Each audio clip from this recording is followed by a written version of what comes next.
Good morning. Today lunch ku முருங்கைக்காய் sambar. Morning வச்சேன் அவல் கேசரி. அவல் கேசரிக்கு 4-5 டீஸ்பூன் கீ விட்டுட்டு கடாயில் அவல் ஒரு 1/4 கப்பு வாஷ் பண்ணிவிட்டு இதையும் போட்டு ஏலக்காய் எல்லாம் போட்டு கீழே நல்லா ரோஸ்ட் பண்ணணும்.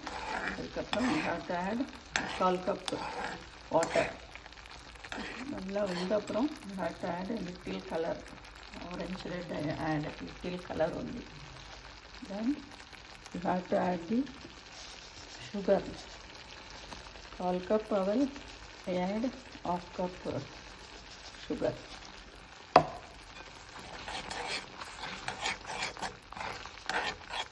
Then you can add jaggery also if you want.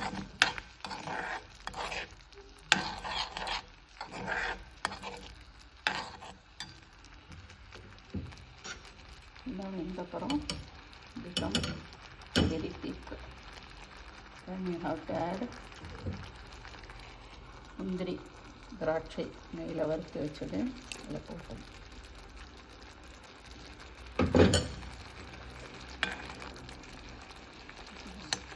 வெள்ளிக்கிழமைக்கு இந்த அவல் கேசரி குட் ஃபார் அம்மன் வீட்டில். Thank you for reading.